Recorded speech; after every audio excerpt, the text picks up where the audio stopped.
बचपन से ही sugar daddies बनाने को मजबूर हो जाती हैं ये अभिनेत्रियां। बॉलीवुड की चमचमाती दुनिया में हर मुस्कुराता हुआ चेहरा किसी गहरे राज को छिपाए हुए है।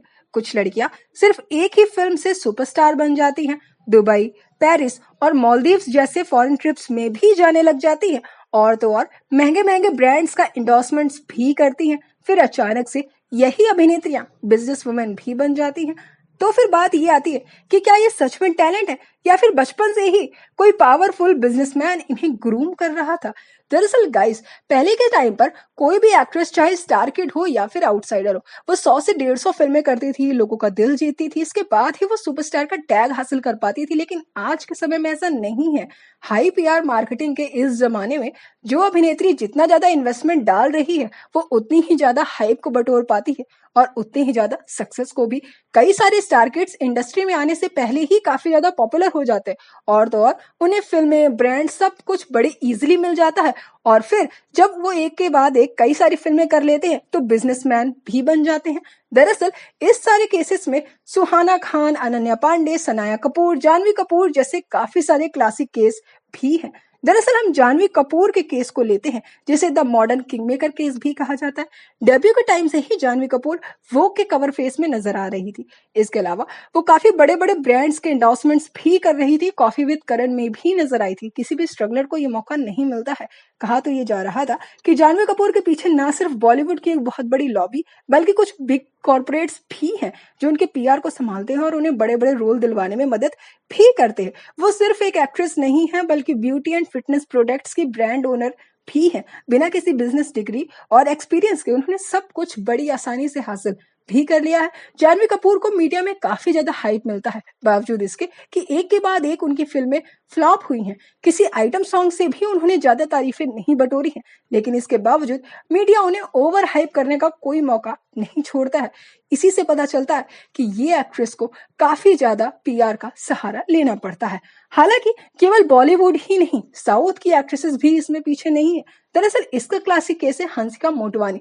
जब वो टीनेज में थी तो उनकी माँ का एक स्टेटमेंट था जो काफी ज्यादा वायरल हुआ था और ट्रोलिंग का शिकार भी बना था। उनकी माँ ने कहा था कि कुछ बिजनेस टाइकून्स मेरी बेटी पर इन्वेस्टमेंट कर रहे हैं। अब बात ये होती है कि क्या ये इन्वेस्टमेंट सिर्फ और सिर्फ साफ सुथरा है या फिर कोई शेडी चीजें भी इसमें शामिल होती है।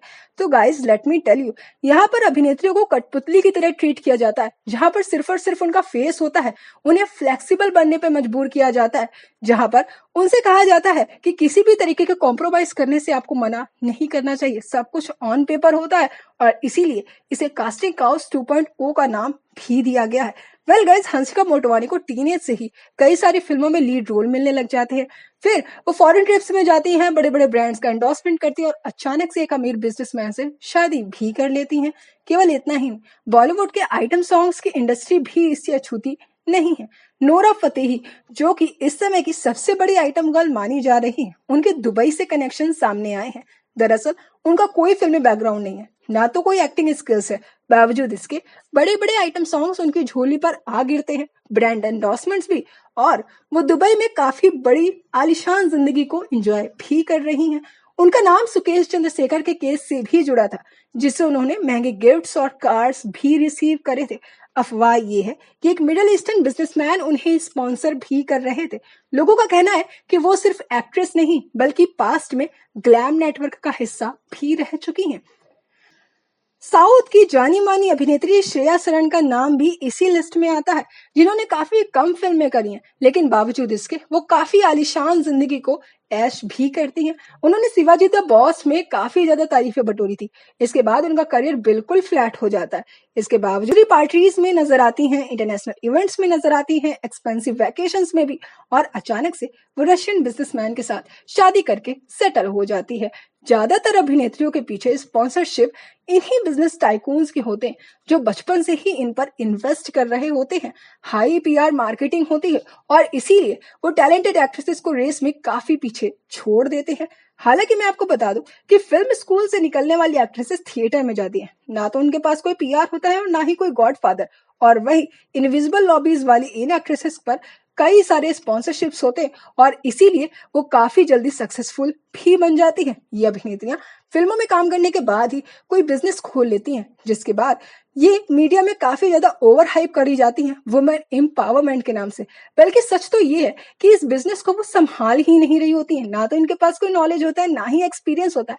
इसके पीछे तो कॉर्पोरेट्स ही होते हैं, ये सिर्फ और सिर्फ चेहरा ही होती है।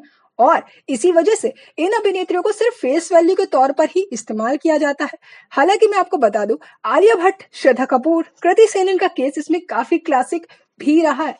वेल गाइस, कुछ भी हो, इंडस्ट्री में इस समय पर अभिनेत्रियां चाहे भले ही लोगों को पसंद ना आ रही हो, लेकिन गिनी चुनी अभिनेत्रियों को ही फिल्मों में मौके दिए जाते हैं।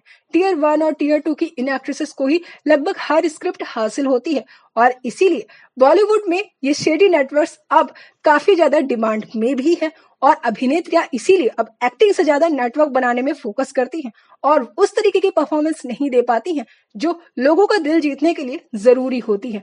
Now do tell me guys, Bollywood के इन शेडी नेटवर्क्स के बारे में आपका क्या कहना है? आप अपने थॉट्स कमेंट सेक्शन में हमें जरूर बताइएगा।